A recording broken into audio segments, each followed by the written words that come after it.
Hello students, आज हम lecture number 14 में डीसी जनरेटर से रिलेटेड कुछ और टर्म्स बताएंगे। पिछले लेक्चर में हमने डीसी मशीन के बारे में बताया था कि डीसी मशीन में क्लोज वाइंडिंग यूज़ की जाती है।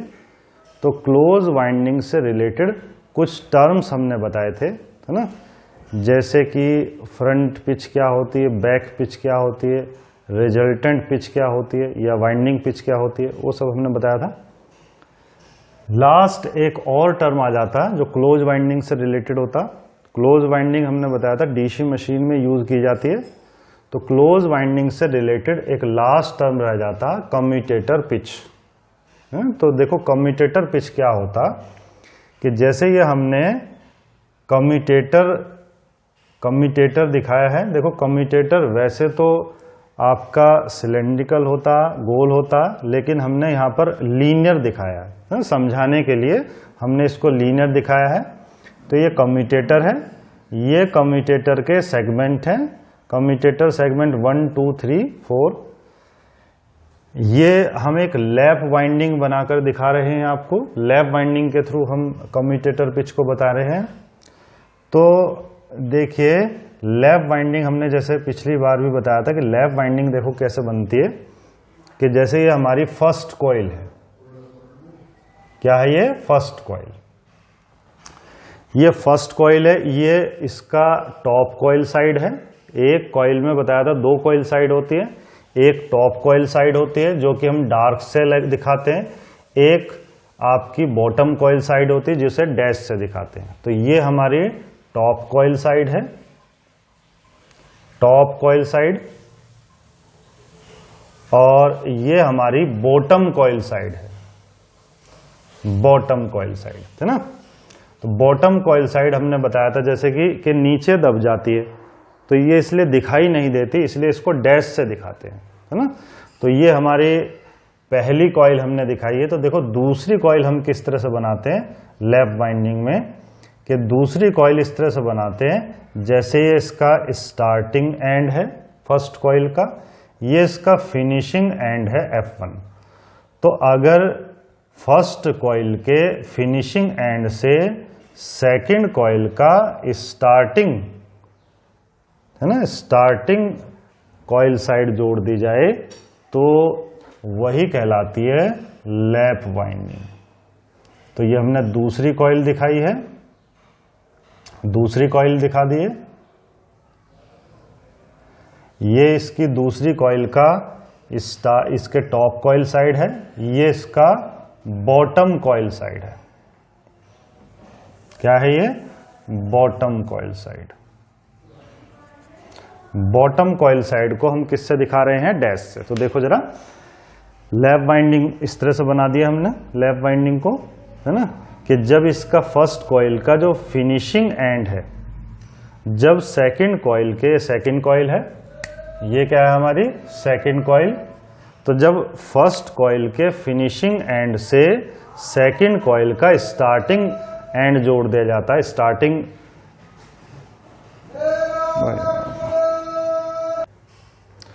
तो देखो ये अगर हम देखते हैं कि जो फर्स्ट कॉइल साइड का फिनिशिंग एंड है, उसके फिनिशिंग एंड से सेकंड कॉइल का जब हम स्टार्टिंग एंड जोड़ देते हैं, है ना, तो वही कहलाते हैं लैप वाइंडिंग। तो ये कौन सी वाइंडिंग दिखाई हमने? लैप वाइंडिंग, है ना। तो अगर हम देखते हैं, देखो पिछले लेक्चर में जैसे हमने बताया था, सबसे पहले हमने बताया था बैक पिच किसे कहते हैं। तो बैक पिच के बारे में देखो किसे बताया था हमने कि बैक पिच होती है ये YB से रिप्रेजेंट करते हैं बैक पिच को। तो बैक पिच के बारे में बताया था कि बैक पिच क्या होता कि back pitch it is a distance between 2 coil side, या यूं भी कह सकता हूं बैक पिच क्या होती है, it is the distance between top coil side and bottom coil side. देखो ये टॉप कॉइल साइड है फर्स्ट कॉइल की, ये बॉटम कॉइल साइड है। बॉटम कॉइल साइड को हम डैश से दिखाते हैं, है ना।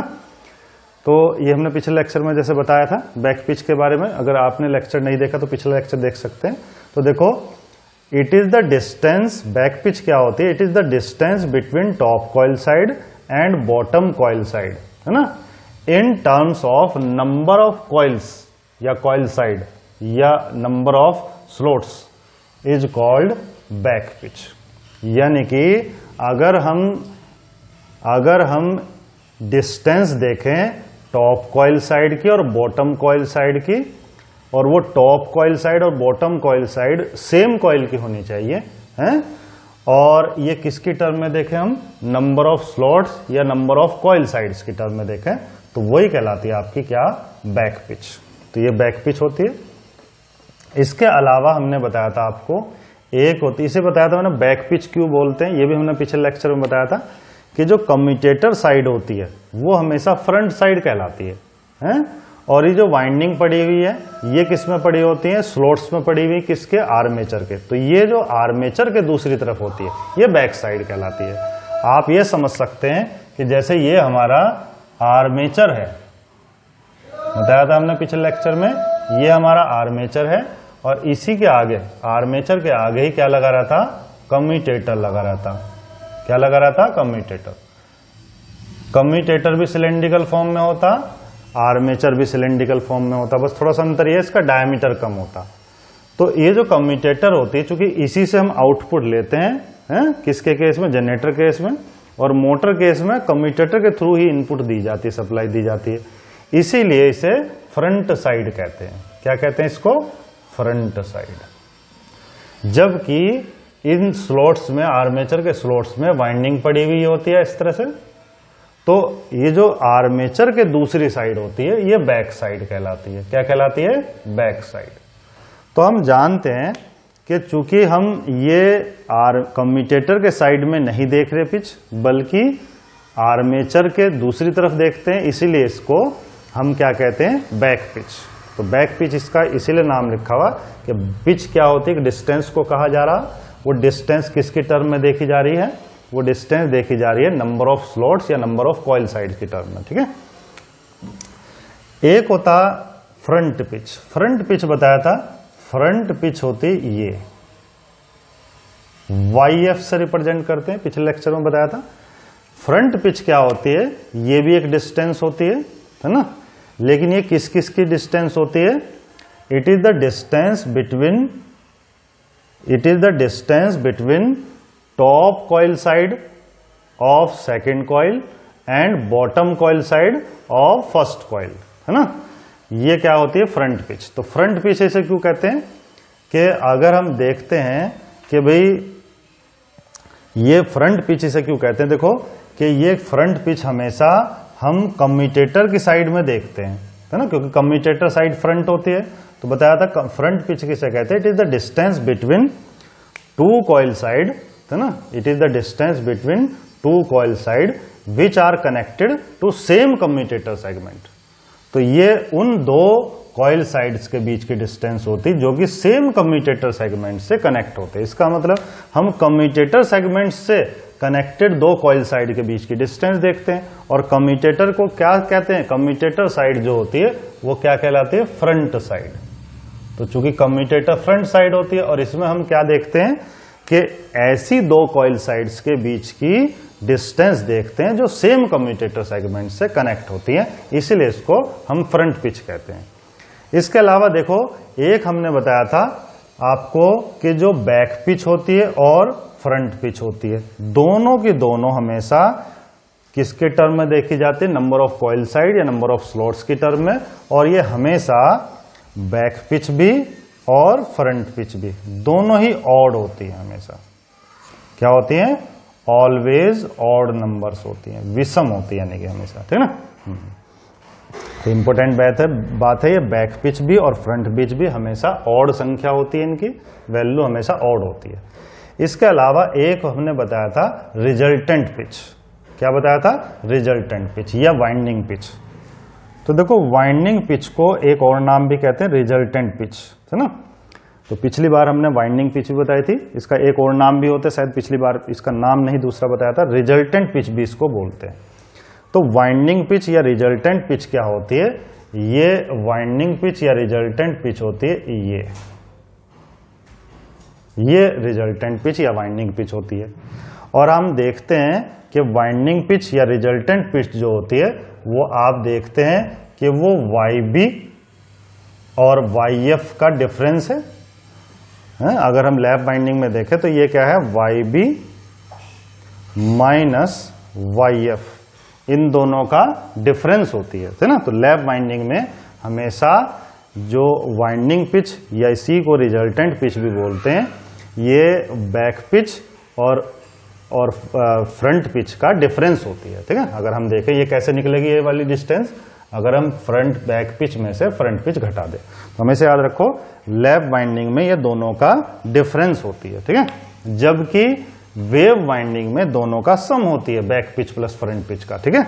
तो ये हमेशा लैप वाइंडिंग में, तो लैप वाइंडिंग में हमेशा ये बैक पिच और फ्रंट पिच का डिफरेंस होती है। जबकि वेव वाइंडिंग हमने बताई नहीं वैसे, तो अगर हम वेव वाइंडिंग में देखें कि वेव वाइंडिंग में ये back pitch plus front pitch का जोड़ होती है ना।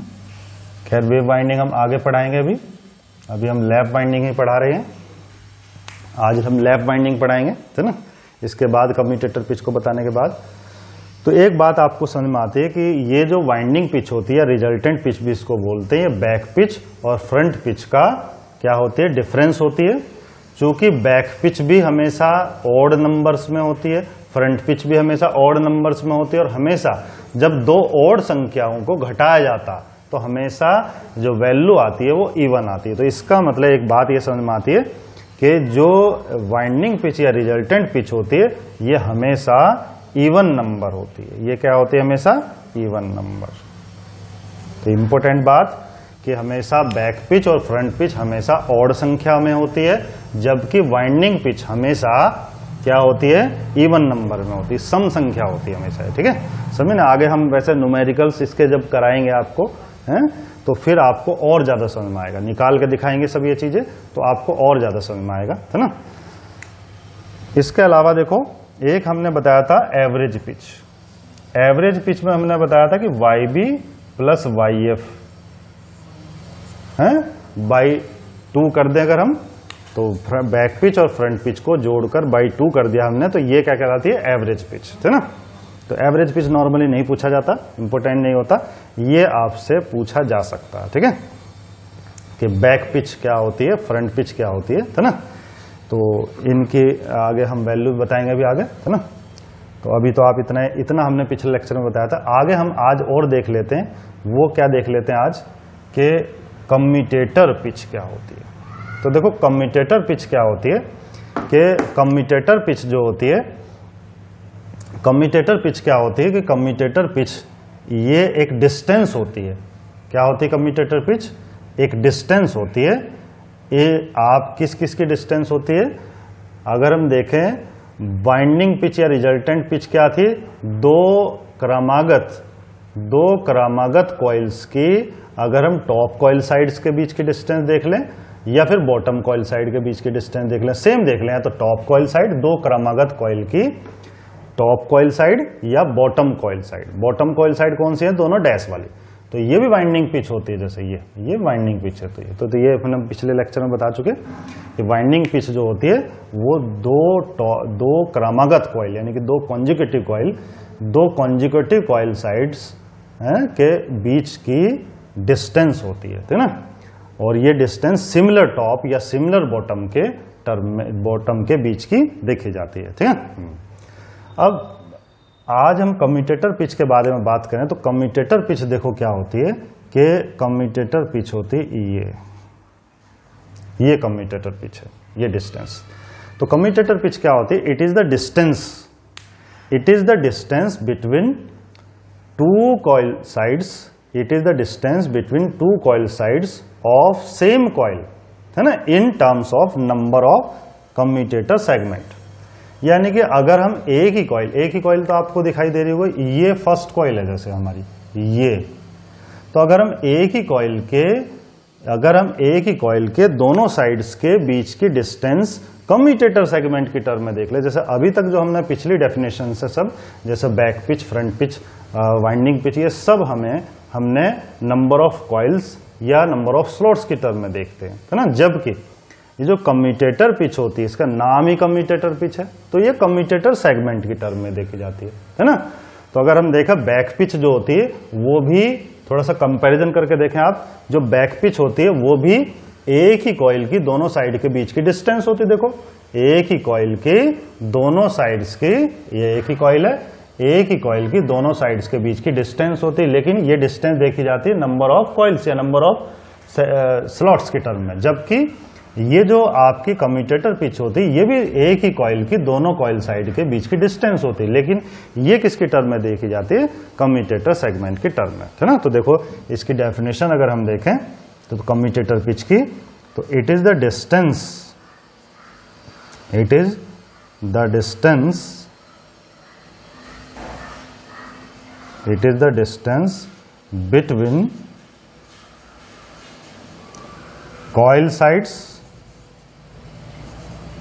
कॉइल साइड्स के बीच की डिस्टेंस है, coil sides of same coil, it is the distance between coil sides of same coil, है ना, इन टर्म्स ऑफ, ये बात इंपॉर्टेंट आ जाती है, in terms of commutator segment. देखो मैं इसे दूसरी तरफ बता सकता हूं, बताने के तो बहुत तरीके हैं। या तो हमने बता दिया ये एक ही कॉइल की दोनों कॉइल साइड्स की, दोनों कॉइल साइड्स के बीच की डिस्टेंस होती है in terms of commutator segment, ठीक है। या मैं इसको इस तरह से बता सकता था कि it is the distance between two commutator segment, दो कम्यूटेटर सेगमेंट के बीच की डिस्टेंस होती है जो सेम कॉइल के दोनों सिरों से जुड़े रहते हैं, जो एक ही कॉइल के दोनों सिरों से जुड़े रहते हैं, उन दो कम्यूटेटर सेगमेंट की डिस्टेंस, बीच की डिस्टेंस होती है। तो ऐसे भी बोल सकते हैं, it is the distance between two commutator segment which connected to same coil sides, है ना, सेम कॉइल। तो देखिए जो कम्यूटेटर पिच होती है इसमें खास बात ये होती है, जो कम्यूटेटर पिच होती है इसकी वैल्यू अगर मैं यहां से देखूं कितनी है फिलहाल, तो इसकी वैल्यू जो है वो है आपका इस कॉइल का जो फिनिशिंग एंड है जो कम्यूटेटर सेगमेंट से जुड़ा वो क्या है 2, इसकी पहली साइड जो है, जो स्टार्टिंग साइड है इस फर्स्ट कॉइल की, वो क्या है कम्यूटेटर सेगमेंट 1। तो इन दोनों का डिफरेंस कर देते हैं, यानी कि फर्स्ट कॉइल साइड से जब हम दोनों एक ही कॉइल के दोनों कम्यूटेटर सेगमेंट का डिस्टेंस देखते हैं, यानी कि फिनिशिंग एंड का सेगमेंट माइनस स्टार्टिंग एंड के सेगमेंट का डिफरेंस ही क्या कहलाती है, कम्यूटेटर पिच। तो ये क्या आ जाती है 1, तो ये 1 आ जाती है, ठीक है। अब खास बात ये 1 का मतलब यहां +1 है। ये जो कम्यूटेटर पिच होती है +1 जो होती है, ये हमेशा याद रखो, ये होती है आपकी +1 जो होती है ये प्रोग्रेसिव वाइंडिंग के लिए। किसके लिए होती है, प्रोग्रेसिव वाइंडिंग, प्रोग्रेसिव वाइंडिंग के लिए होती है। जैसे ये हमारी जो वाइंडिंग है, ये हमने जो दिखाई है ये प्रोग्रेसिव वाइंडिंग है, प्रोग्रेसिव, है ना। तो प्रोग्रेसिव वाइंडिंग अगर होगी तो उसके लिए ही, ये प्रोग्रेसिव लैप वाइंडिंग के लिए ही ये आपकी कम्यूटेटर पिच +1 होती है। देखो प्रोग्रेसिव का मतलब आप जानते हैं, प्रोग्रेसिव जो है प्रोग्रेस वर्ड से बना, प्रोग्रेस का मतलब उन्नति। तो अगर ये वाइंडिंग अगर हम देखें तो ये वाइंडिंग जो है वो अगर आप देखें कि आगे की तरफ चलती है, यानी कि जो आपकी ये वाइंडिंग जो होती है ये भले ही ओवरलैप करते हुए चलती है लेकिन प्रोग्रेस करती है, इसलिए इसको प्रोग्रेसिव वाइंडिंग कहते हैं। क्योंकि इसमें अगर हम देखें ये वाइंडिंग प्रोग्रेस करती है, आगे की तरफ चलती है। लेकिन एक और वाइंडिंग भी होती है भाई, वो कौन सी वाइंडिंग होती है, वो होती है रेट्रोग्रेसिव वाइंडिंग। कौन सी, रेट्रोग्रेसिव वाइंडिंग। देखो रेट्रोग्रेसिव वाइंडिंग देखो किस तरह से बनाई जाती है कि जैसे हमारी फर्स्ट कॉइल है, ये इसका कॉइल फर्स्ट का, ये फर्स्ट कॉइल का टॉप कॉइल साइड है, ये इसकी बॉटम कॉइल साइड है।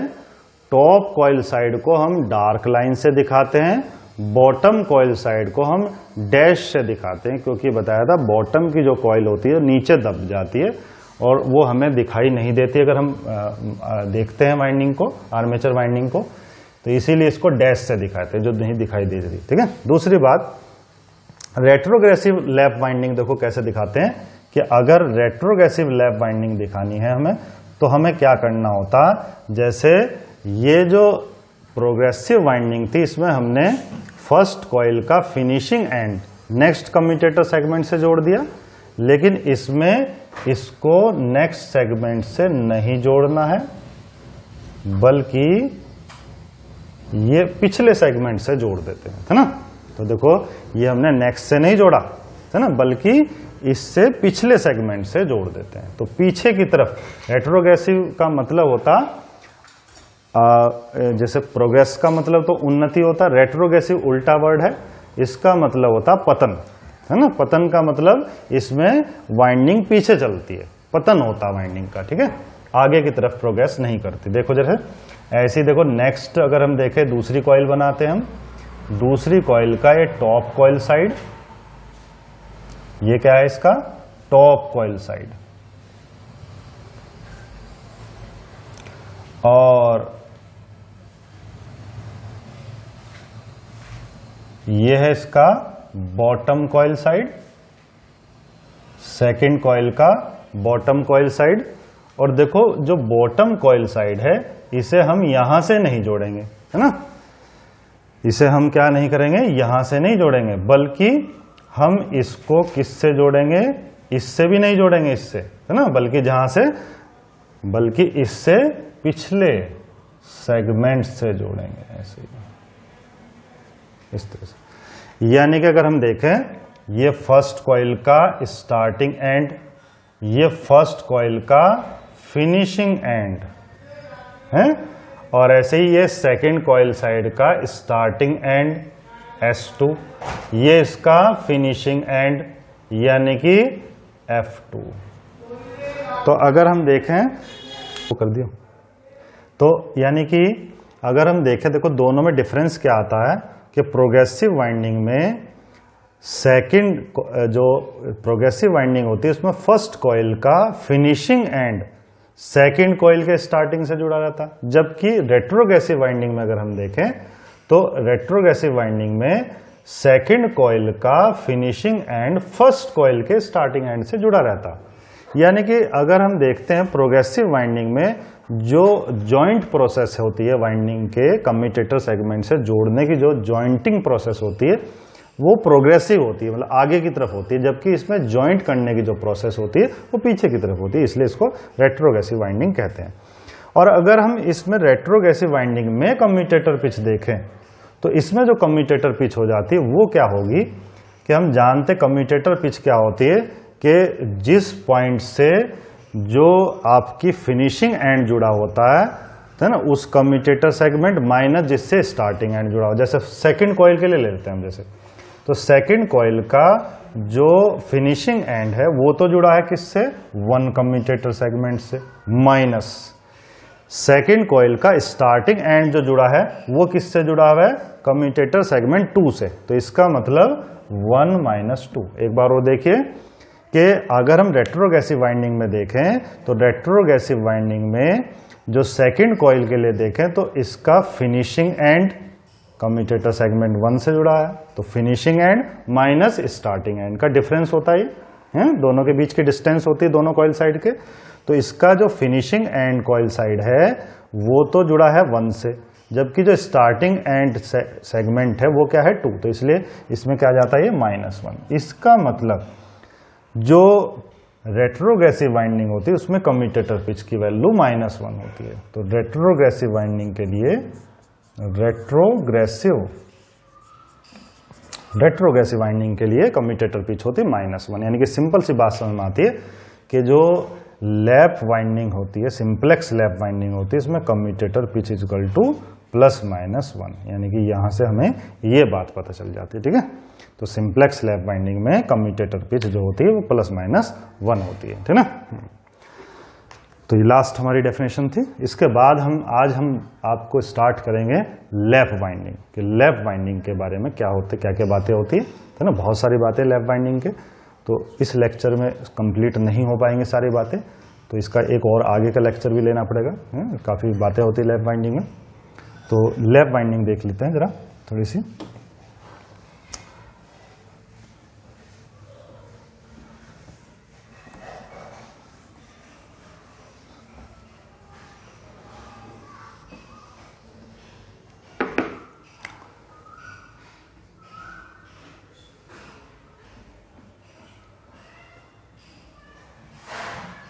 Lap winding,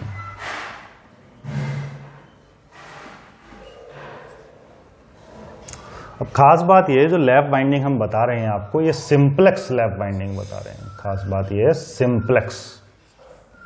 simplex lap winding के बारे में आपको बता रहे हैं। सिंप्लेक्स लैप वाइंडिंग, तो देखो लैप वाइंडिंग जैसे कि हमने अभी बना के दिखाया था आपको, देखो इस तरह से हमने बताया था लैप वाइंडिंग होती है। ये हमारा कम्यूटेटर है, ये कम्यूटेटर के सेगमेंट हैं 1 2 3 4। लैप वाइंडिंग हमने बताया था इस तरह से बनाई जाती है। ये top coil side,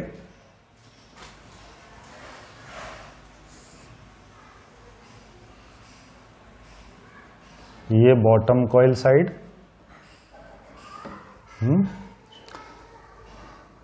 bottom coil side को हमने डैश से रिप्रेजेंट कर दिया है ना। तो देखना जरा, अगर ये इसका स्टार्टिंग एंड है, लैप वाइंडिंग में क्या होता है, स्टार्टिंग एंड है फर्स्ट कॉइल का, ये फर्स्ट कॉइल है, ये फिनिशिंग एंड है, F1 कह दूं, स्टार्टिंग एंड को S1 कह दिया, फिनिशिंग एंड को F1 कह दिया। और ये सेकंड कॉइल है, सेकंड कॉइल का ये टॉप कॉइल साइड, और ये इसकी bottom coil side. Bottom coil side को हम डैश से दिखा रहे हैं।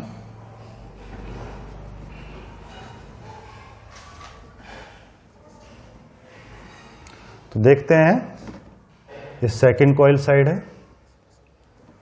तो हमने बताया था लैप वाइंडिंग किसे कहते हैं कि यदि फर्स्ट कॉइल के फिनिशिंग एंड से, फर्स्ट कॉइल के फिनिशिंग एंड से सेकंड कॉइल का स्टार्टिंग एंड जोड़ दिया जाता है ना, तो उसे कहते हैं लैप वाइंडिंग, है ना।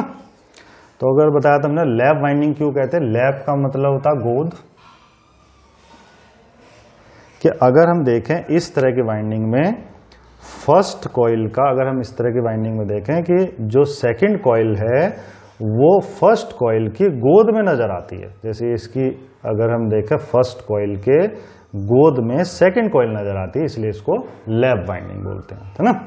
तो ओवरलैप करते हुए चलते हैं वाइंडिंग, है ना, तो इसलिए लैप वाइंडिंग कहते हैं। और ये हमने प्रोग्रेसिव वाइंडिंग दिखाई है ना। रेट्रोग्रेसिव वाइंडिंग हमने आपको अभी बनाकर दिखाई थी, लेकिन मैं बता दूं प्रैक्टिकली जनरली लैप वाइंडिंग जो चलती है वो कौन सी चलती है,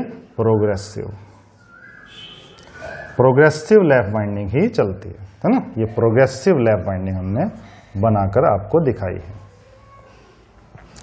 तो प्रोग्रेसिव ही यूज की जाती है, रेट्रोग्रेसिव यूज नहीं की जाती, क्योंकि रेट्रोग्रेसिव में क्रॉस ओवर होती है वाइंडिंग इस तरह से क्रॉस होती है, जो कि डिजाइन करना डिफिकल्ट होता है ना। तो इसीलिए जनरली कौन सी वाइंडिंग यूज की जाती है, रेट्रोग्रेसिव वाइंडिंग यूज नहीं की जाती, प्रोग्रेसिव वाइंडिंग ही जनरली यूज की जाती है। ये भी आपको याद रखना कि जनरली यूज्ड वाइंडिंग कौन सी होती है, प्रोग्रेसिव वाइंडिंग, है ना। अब देखो, यानी कि अगर हम देखते हैं कि अगर मैं सिंप्लेक्स, अगर हम लैप वाइंडिंग की डेफिनेशन देखें, लैप वाइंडिंग किसे कहते हैं, कि लैप वाइंडिंग किसे कहते हैं, if the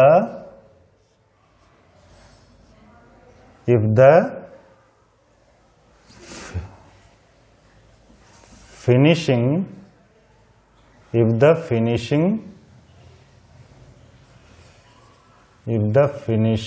of first coil,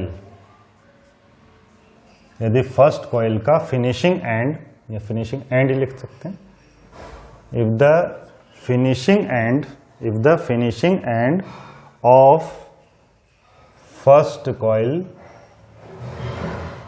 is connected to the starting end of second coil, तो देखिए क्या लिखा मैंने, यदि finishing end of first, finishing end कहाँ है फर्स्ट कॉइल का, ये रहा, अगर finishing end of first coil is connected to starting end of second coil, है ना, अंडर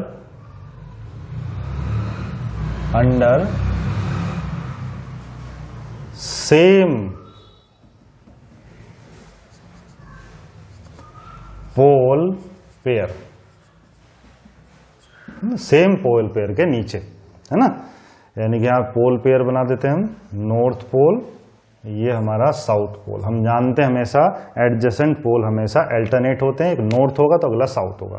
तो जब सेम पोल पेयर के नीचे हम सेकंड कॉइल का, फर्स्ट कॉइल का फिनिशिंग एंड सेकंड कॉइल के स्टार्टिंग एंड से जोड़ देते हैं, तो इसे ही बोलते हैं लैप बाइंडिंग, ठीक है।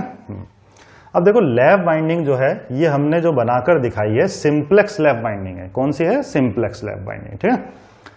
सिंप्लेक्स लैप बाइंडिंग में दरअसल क्या होता है कि बताया था जैसे कि डीसी जनरेटर में हमेशा क्लोज वाइंडिंग यूज करते हैं, तो अगर क्लोज वाइंडिंग का केवल एक ही सेट यूज किया जाता है तो उसे ही कहते हैं सिंप्लेक्स वाइंडिंग, ठीक है, सिंप्लेक्स लैप बाइंडिंग, ठीक है। यदि क्लोज वाइंडिंग का केवल एक ही सेट यूज किया जाता है तो वही कहलाती है सिंप्लेक्स लैप बाइंडिंग। जैसे मल्टीप्लेक्स लैप बाइंडिंग भी यूज कर सकते हैं, ठीक है, वो हम आगे आपको बताएंगे मल्टीप्लेक्स बाइंडिंग के बारे में। मल्टीप्लेक्स बाइंडिंग कौन सी होती है? जैसे डुप्लेक्स, ट्रिप्लेक्स, है ना, क्वाड्रुप्लेक्स, वो सब क्या कहलाती है? मल्टीप्लेक्स बाइंडिंग, ठीक है। तो मल्टीप्लेक्स बाइंडिंग जो होती है उनमें क्या होता है कि ज्यादा नंबर ऑफ जो आपके क्लोज बाइंडिंग के अधिक सेट यूज किए जाते हैं। उससे क्या फायदा होता है? मल्टीप्लेक्स बाइंडिंग इसलिए यूज करते हैं नंबर ऑफ पैरेलल पाथ को इंक्रीज करने के लिए, ठीक है। तो फिलहाल हमने जो आपको बताया ये सिंप्लेक्स लैप बाइंडिंग है, ठीक है। कौन सी है? Simplex lap binding. अब देखिए इसमें अगर हम देखते हैं सिंप्लेक्स लैप बाइंडिंग के बारे में आपको क्या क्या याद रखना है बातें, कि पहली चीज जो इंपॉर्टेंट है आपको, फर्स्ट पॉइंट इसके बारे में, कि जो आपकी कम्यूटेटर पिच होती है इसमें वो क्या होती है सिंप्लेक्स लैप बाइंडिंग के लिए? वो होती है ±1। कम्यूटेटर पिच क्या होती है? सिंप्लेक्स लैप बाइंडिंग के लिए कम्यूटेटर पिच होती है ±1। जबकि यदि मल्टीप्लेक्स वाइंडिंग होती है तो मल्टीप्लेक्स वाइंडिंग में कम्यूटेटर पिच होती है ±m×1, यानी कि m क्या होता है यहां? मल्टीप्लेक्सिंग, मल्टीप्लेक्स, है ना। तो मल्टीप्लेक्सिंग से मतलब कि जैसे कि मान लिया हम मान लिया डुप्लेक्स वाइंडिंग यूज करते हैं तो m का मान क्या हो जाता है? 2 हो जाता है ना। यदि हम सिंप्लेक्स वाइंडिंग यूज करते हैं तो सिंप्लेक्स के लिए तो m = हो जाता 1 फॉर सिंप्लेक्स। सिंप्लेक्स के लिए m = हो जाता 1, जबकि डुप्लेक्स के लिए m = 2 हो जाता। तो डुप्लेक्स के लिए m = 2 हो जाता, ट्रिप्लेक्स के लिए m = 3 हो जाता, है ना। ट्रिप्लेक्स के लिए क्या हो जाता? m = 3, है ना। तो कहने का मतलब है ये नहीं है कि कम्यूटेटर पिच ऑलवेज ही ±1 होती है। किसके लिए होती है? सिंप्लेक्स के लिए। यदि सिंप्लेक्स के लिए m = 1 रखेंगे तो कम्यूटेटर पिच ±1 हो जाती है। प्लस किसके लिए होती है +1? प्रोग्रेसिव वाइंडिंग के लिए, है ना। -1 किसके लिए होती है? रेट्रोग्रेसिव वाइंडिंग के लिए, ठीक है। तो यहां अगर आपको किसी और वाइंडिंग के लिए पूछा जाता तो सिंप्लेक्स के लिए तो बताया हमने 1 हो जाता है m का मान, डुप्लेक्स के लिए 2 हो जाता और ट्रिप्लेक्स के लिए 3 हो जाता, क्वाड्रुप्लेक्स के लिए m = 4 हो जाता, ठीक है। तो कोई सी भी आप बाइंडिंग बता सकते हैं, तो वहां पर m से मल्टीप्लाई कर देते हैं, ठीक है। तो ये तो आपका पहला पॉइंट हुआ। दूसरा पॉइंट दूसरा पॉइंट ये रहता कि जो आपकी सिंप्लेक्स लैप बाइंडिंग होती है, जो सिंप्लेक्स लैप बाइंडिंग होती है, इसमें जो बैक पिच और फ्रंट पिच का डिफरेंस 2 या 2 का मल्टीपल होता है ना। कितना होता? 2 या 2 का मल्टीपल, है ना। 2 या 2 का मल्टीपल होता, ठीक है। तो कहने का मतलब यह है कि दरअसल जो आपका 2 या 2 का मल्टीपल से मतलब पहली बात तो मैं बता दूं कि ये जो बैक पिच और फ्रंट पिच का डिफरेंस है, यानी कि या तो 2 होगा या 2 का मल्टीपल से आप समझते होंगे 4, 6, 8 इस तरह से, है ना।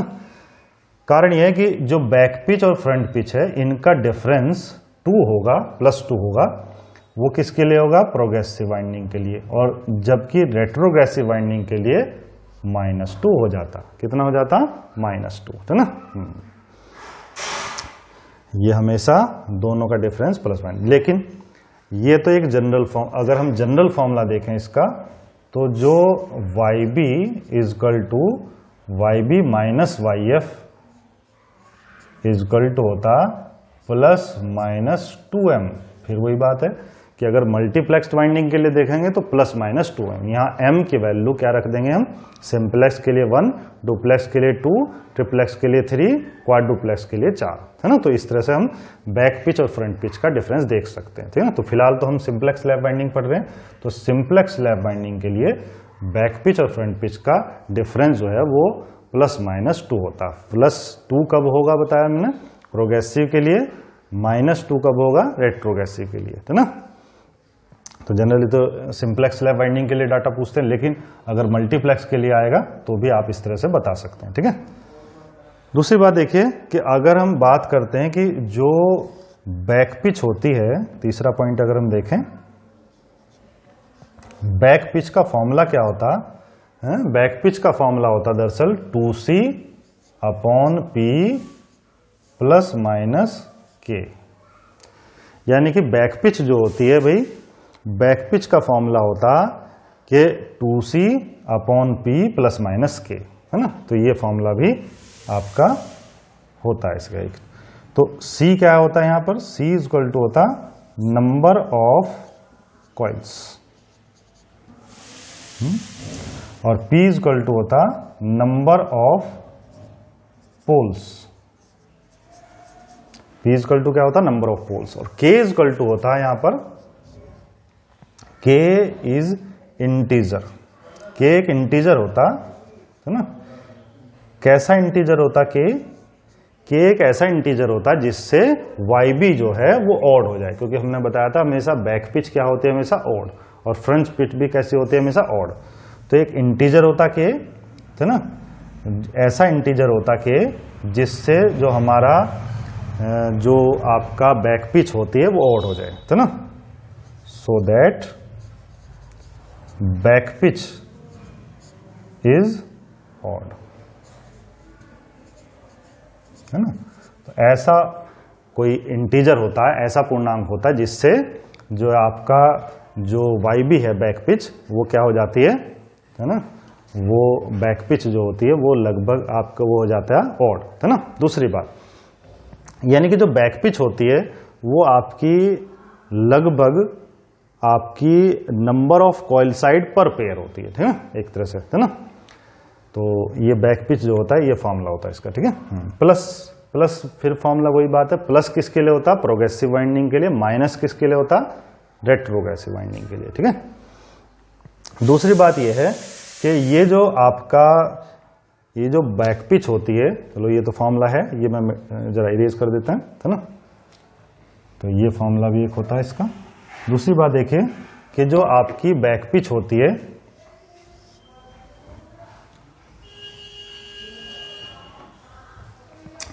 अगर बैक पिच फ्रंट पिच से ज्यादा होती है तो YB माइनस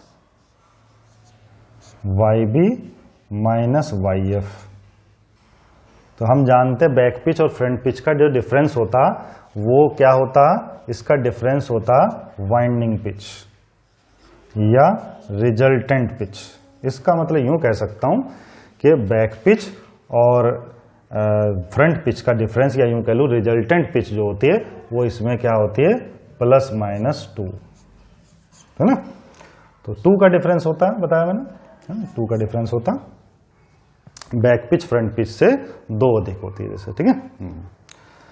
दूसरी बात ये तो कब है, जब बैक पिच ज्यादा हो, है ना। If back pitch is greater than front pitch, वो कब होगा, प्रोग्रेसिव के लिए। प्रोग्रेसिव के लिए हमेशा बैक पिच फ्रंट पिच से ज्यादा होती है, ठीक है।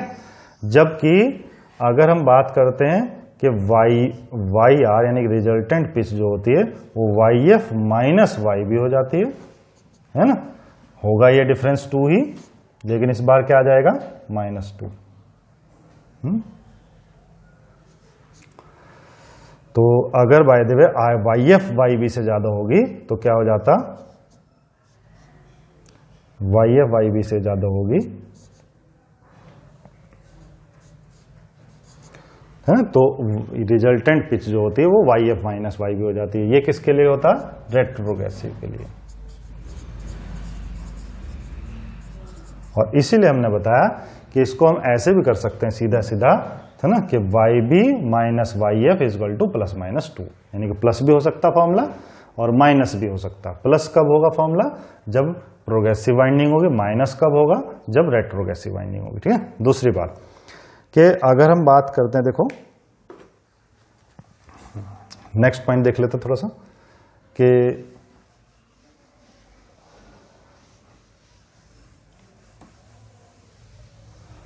फोर्थ पॉइंट देख लेते हैं जरा।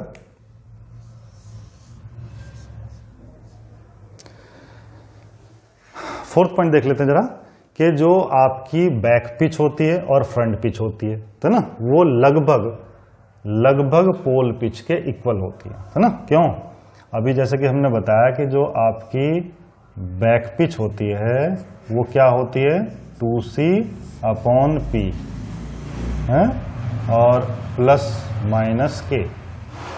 तो ये लगभग पोल पिच, ये पोल पिच होती है दरअसल ये, है ना। तो ये पोल पिच के लगभग बराबर होती है। तो हमेशा याद रखना कि जो back pitch and front pitch,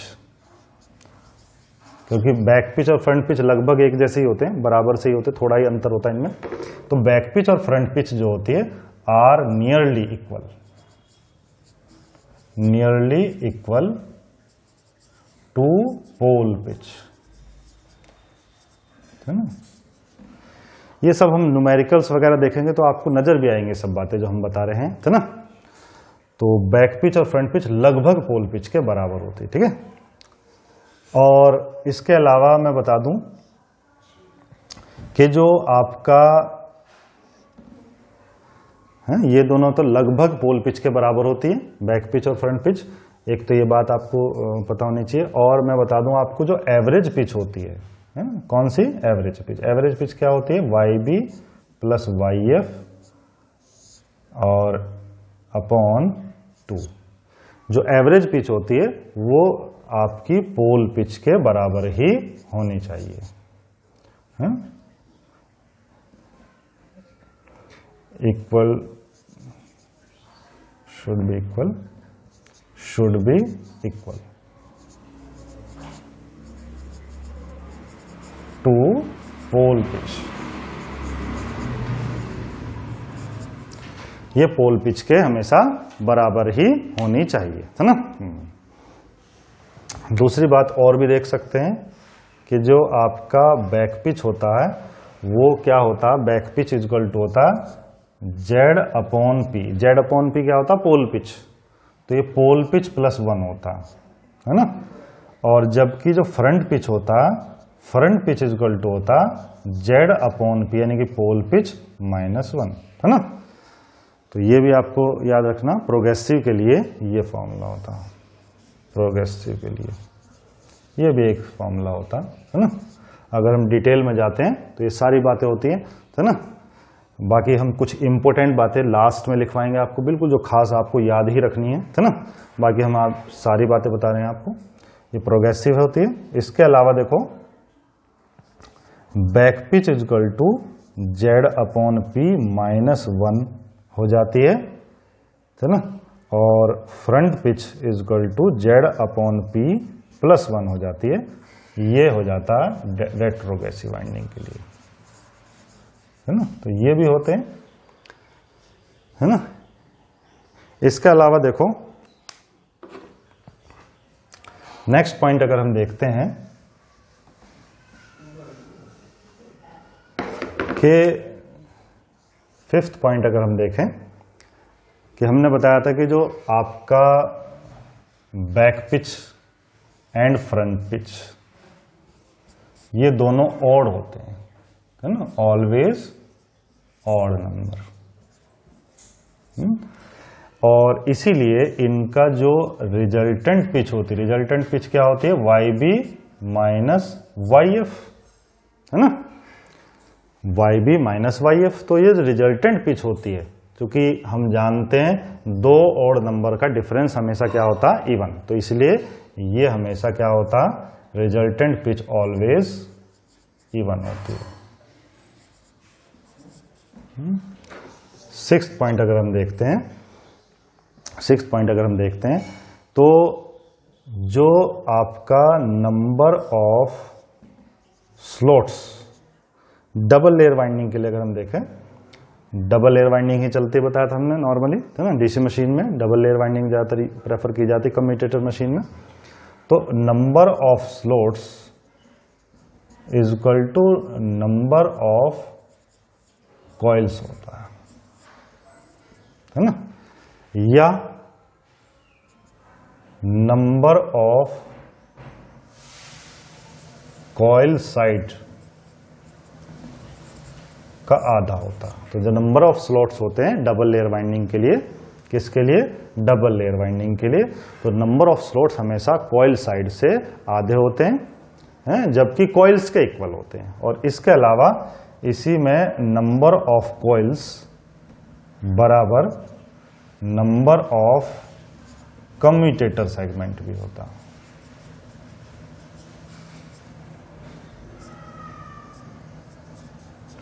ये भी इंपॉर्टेंट बात होती है, इस तो काफी बार पूछा जाता कि number of coils double layer winding में number of coils number of commutator segments के इक्वल होते हैं, है ना। और नंबर ऑफ स्लॉट्स भी कम्यूटेटर सेगमेंट के इक्वल होते हैं, जबकि नंबर ऑफ कॉइल साइड से आधे होते हैं नंबर ऑफ स्लॉट, है ना। या नंबर ऑफ कॉइल्स जो होती है नंबर ऑफ कॉइल साइड से आधी होती है ना। तो ये भी फॉर्मूला होता है। ये सब किसके लिए है, फॉर डबल लेयर वाइंडिंग।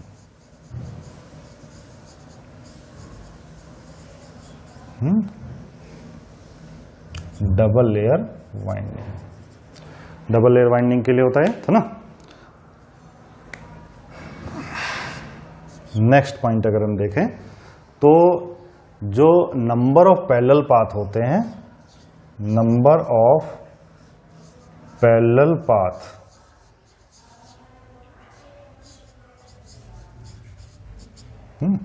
जो नंबर ऑफ पैरेलल पाथ होते हैं सिंप्लेक्स लैप वाइंडिंग में, नंबर ऑफ पैरेलल पाथ जो होते हैं ए से रिप्रेजेंट करते हैं।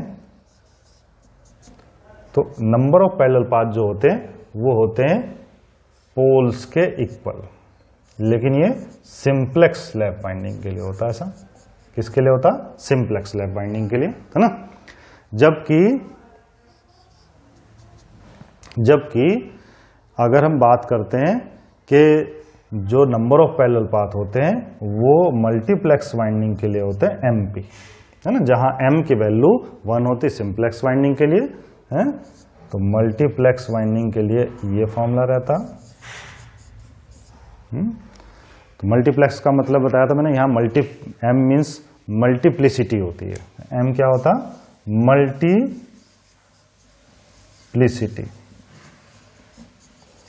जैसे M की वैल्यू 1 हो जाती है, हमने बताया था सिंप्लेक्स के